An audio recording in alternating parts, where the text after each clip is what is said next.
Hi everyone, it's Tony Richards and welcome to the Life Focus.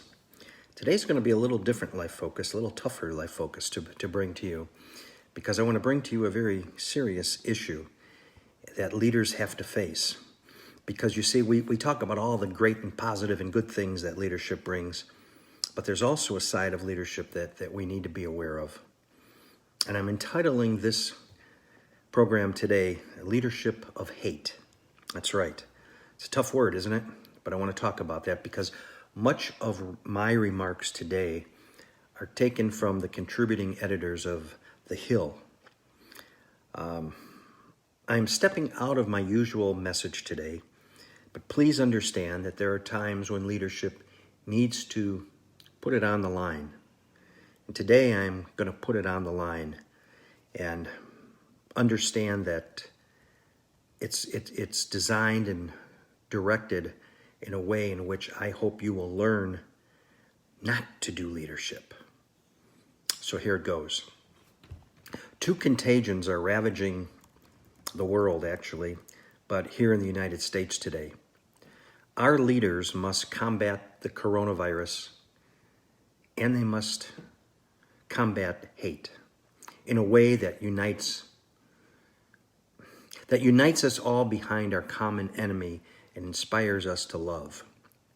See, global pandemics and hate have a history of rising and raging together, often both inflamed by the reckless rhetoric peddled by weak leaders who seek to gain a division among us.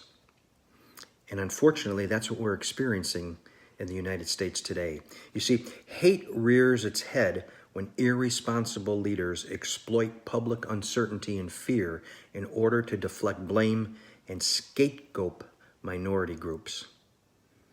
Today, this hate has been led and encouraged by insecure leaders whose furious and divisive rhetoric foments all the discrimination targeting communities of color. Unable to effectively attack the coronavirus, they will instead attack our own people. And that's dangerous. As a leader, you never want to attack your own people. You only attack when it's necessary and strategically right. Hate can spread like the disease it accompanies if left unchecked. And it seems like in this country right now, it's spreading more so than the coronavirus. You see, we see that hate in our own communities.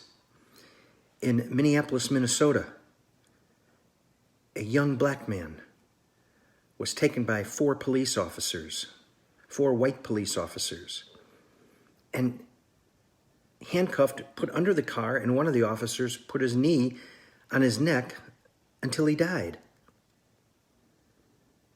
Now that's not right. That's not leadership. That's atrocity.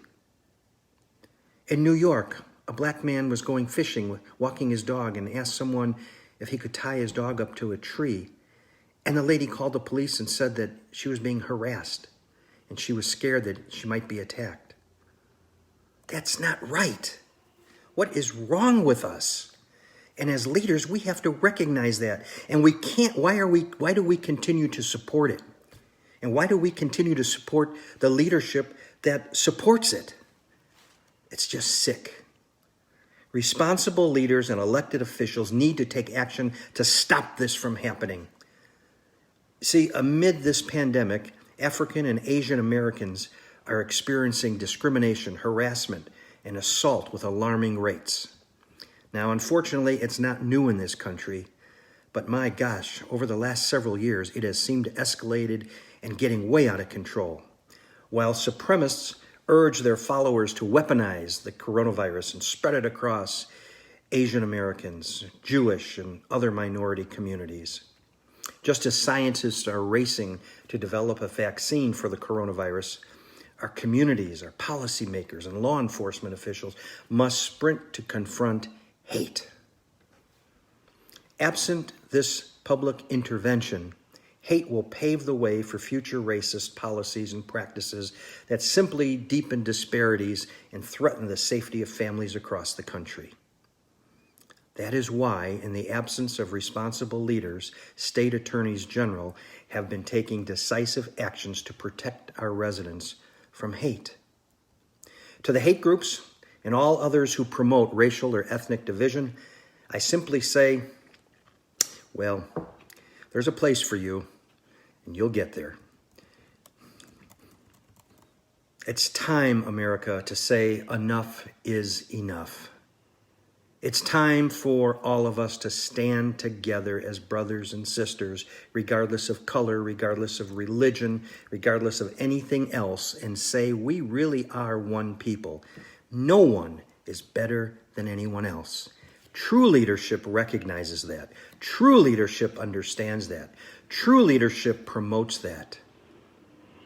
Unfortunately, in many areas of leadership today, we're not seeing that. We're seeing the opposite. I'm very concerned as to where we're headed. I'm very concerned because we have taken a huge step back, and we can't afford to do that as leaders. We have to develop the mindset of intelligence as leaders. We have to be able to say, we are one country. We are one nation. We are one world, regardless of where you came from. Remember what America stands for.